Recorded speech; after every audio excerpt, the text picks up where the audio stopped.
श्री रामचरितमानस बालकांड।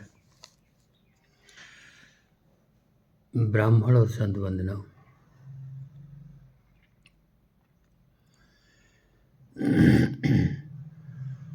श्री राम जय जय राम। ओम श्री राम जय जय राम। ओम श्री सद्गुरु चरण कमलेभ्यो नमः। ओम श्री गोस्वामी तुलसीदासाय नमः।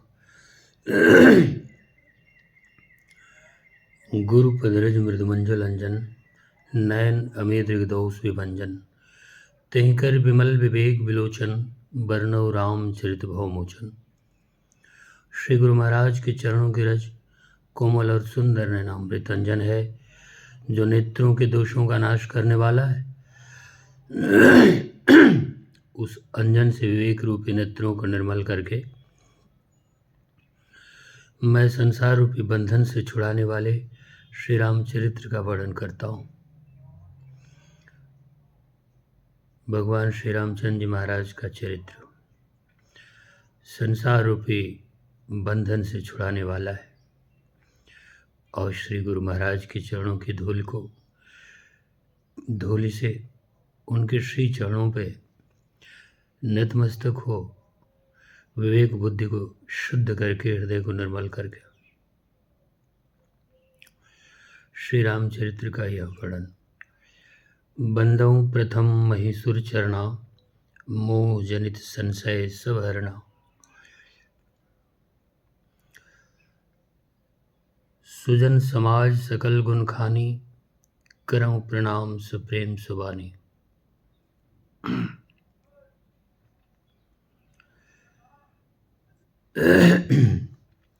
पहले पृथ्वी के देवता ब्राह्मणों के चरणों की वंदना करता हूँ, जो अज्ञान से उत्पन्न सब संदेहों करने वाले हैं। फिर सब गुणों के खान संत समाज को प्रेम सहित सुंदर वाणी से प्रणाम करता हूँ। साधु चरित सुपचरित कपासु, निरस विशद गुणमय फल जासु। जो सहि दुख पर छिद्र दुरावा, बंदनीय जहीं जगदीश पावा। संतों का चरित्र कपास के चरित्र के समान शुभ है, जिसका फल निरस विशद और गुणमय होता है।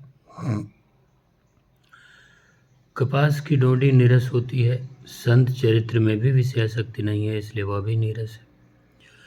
कपास उज्ज्वल होता है, संत का हृदय भी अज्ञान और पाप रूपी अंधकार से रहित होता है, इसलिए वह विशद है।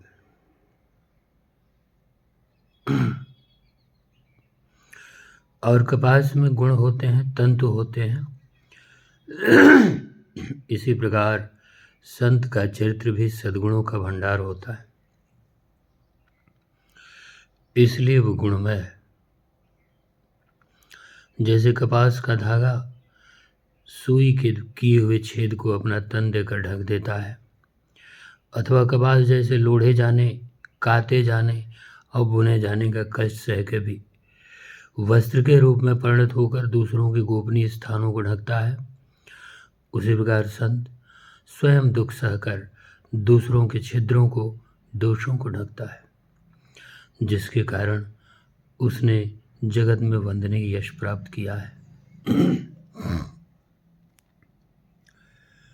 मुद मंगलमय संत समाजो, जो जगजंगम तीर्थ राजो।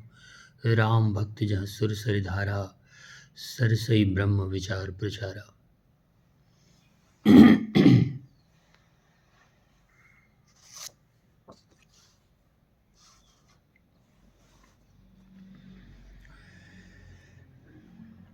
संतों का समाज आनंद और कल्याणमय है, जो जगत में चलता फिरता तीर्थराज प्रयाग है।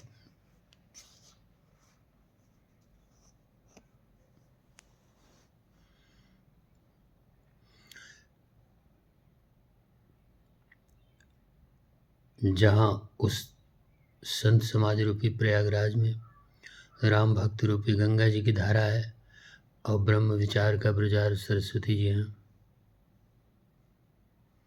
विधि निषेधमय कलिमल हरणी करम कथार अभिनंदन वर्णी हरिहर कथा विराजत बेनी सुनत सकल मुद मंगल देनी। विधि और निषेध यह करो और यह न करो रूपी कर्मों की कथा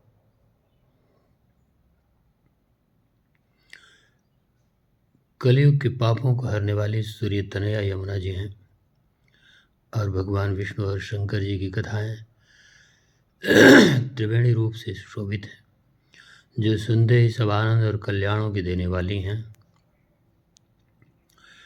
बट विश्वास अचल निज धर्मा तीर्थ राज समाज सुकर्मा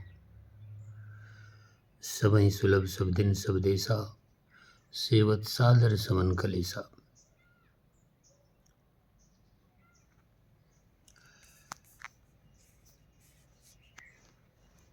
उस संत समाज रूपी प्रयाग में अपने धर्म में जो अटल विश्वास है,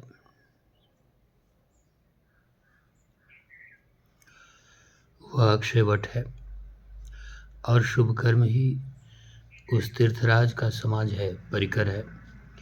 वह संत समाज रूपी प्रयागराज सब देशों में सब समय सभी को सहज ही में प्राप्त हो सकता है और आदरपूर्वक सेवन करने से क्लेशों को नष्ट करने वाला है। अकथ अलौकिक तीर्थ राऊ देई सद्य फल प्रकट प्रभाव। वह तीर्थराज अलौकिक और अकथनीय है, अर्थात संतों का सत्संग, उनका संग साथ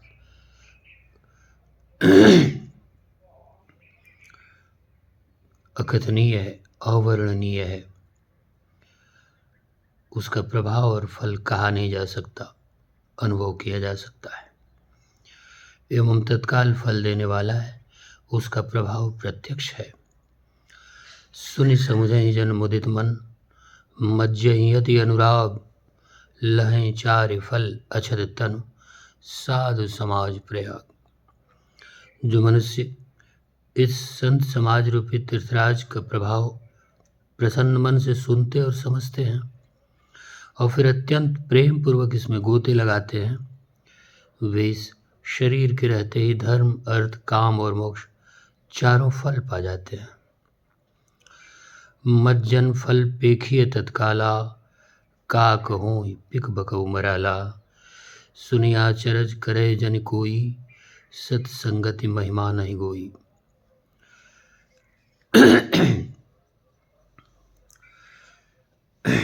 संतों के संग, सत्संग, इस संतों का जो सत्संग है, इस तीर्थराज में स्नान का तत्काल फल ऐसा देखने में आता है कि कौवे कोयल बन जाते हैं और बगुले हंस। यह सुनकर कोई आश्चर्य न करे, क्योंकि सत्संग की महिमा छिपी हुई नहीं है। कौवे का कोयल बन जाना और बगुलों का हंस बन जाना, इस तरह का परिवर्तन देखा जाता है संतों के साथ से, जिनका व्यक्तित्व कौवे जैसा होता है। काक दृष्टि सिर्फ मल को देखती है, दुर्गुणों को देखती है, सिर्फ खराबियों को देखती है, और कोयल मीठी बोलने वाली, वो गुणग्राही जैसी हो जाती है, प्रेम बिखेरने वाली हो जाती है। और बगुले इसी तरह की मछली और घोंघे ढूंढा करते हैं, और हंस मोतियों को चुगने वाले।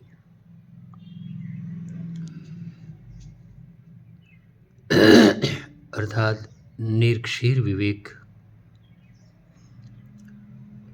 ऐसा संतों के साथ से इस प्रकार का परिवर्तन व्यक्तित्व में होता है। उसका उदाहरण देते हुए गोस्वामी तुलसीदास जी महाराज कहते हैं, वाल्मीकि नारद घट जोनी निज निज मुखन कही निज होनी। जलचर थलचर नभचर नाना जे जड़ चेतन जीव जहाना।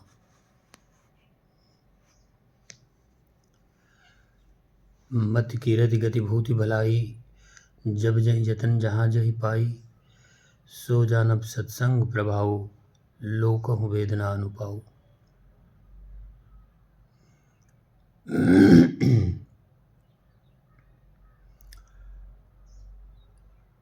सत्संग के प्रभाव का उदाहरण देते हैं श्री वाल्मीकि जी, श्री नारद जी और श्री अगस्त्य जी ने अपने अपने मुखों से अपने जीवन की बीती, आप बीती अपने जीवन का वृत्तांत कही है। इन महापुरुषों के जीवन का परिवर्तन वैसा ही परिवर्तन है जैसा कौवे का कोयल बन जाना और बोगले का हंस।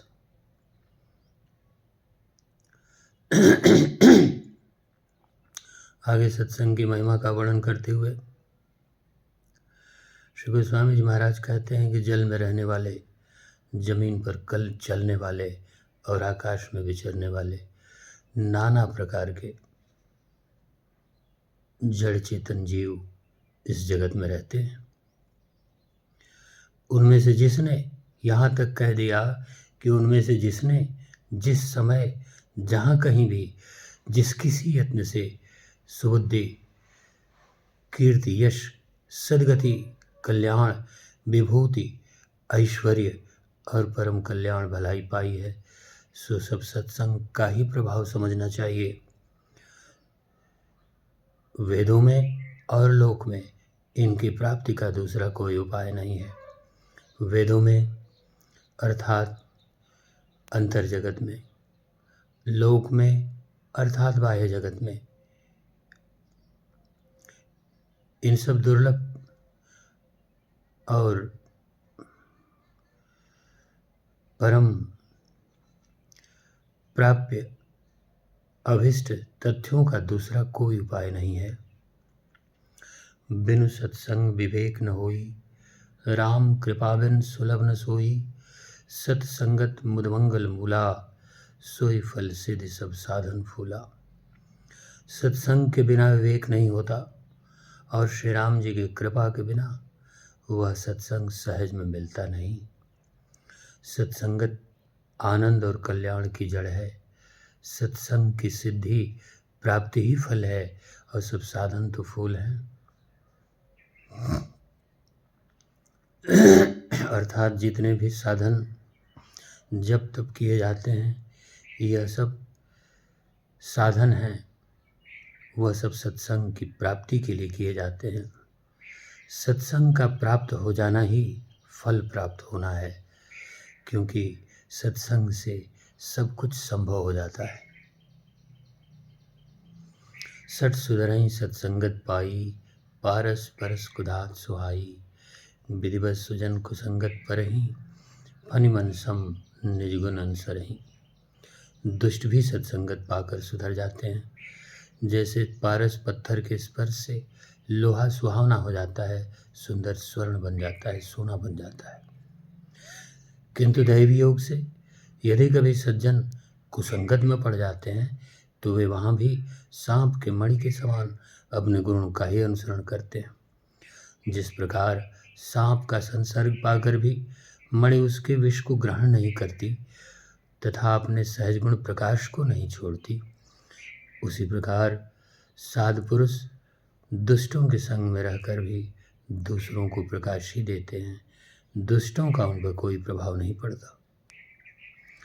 विधि हरिहर कवि कोपित बानी, कहत साध महिमा सकुचानी।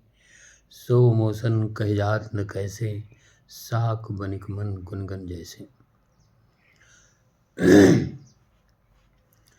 ब्रह्मा, विष्णु, शिव, कवि और पंडितों की वाणी भी संत महिमा का वर्णन करने में सकुचाती है। वह मुझसे किस प्रकार नहीं कही जाती, जैसे साग तरकारी बेचने वाले से मणियों के गुण समूह नहीं कहे जा सकते। संतों की महिमा का वर्णन ब्रह्मा, विष्णु, महेश, कवि और पंडित भी करने में सकुचाते हैं, अर्थात पूरा नहीं कर सकते। गोस्वामी जी महाराज कह रहे हैं वह मुझसे ठीक उसी प्रकार उसका वर्णन नहीं हो पा रहा, या वैसा ही संकोच है जैसे मणियों का गुण समूह कोई सब्जी तरकारी बेचने वाला बताए। बंधुओं संत समान चित, हित अनहित नहीं कोई, अंजलिगत शुभ सुमन जिम सम सुगंध कर दोई। संत सरल चित जगत हित, जान स्वभाव सने, बाल विनय सुनि कर कृपा, राम चरण रति देव।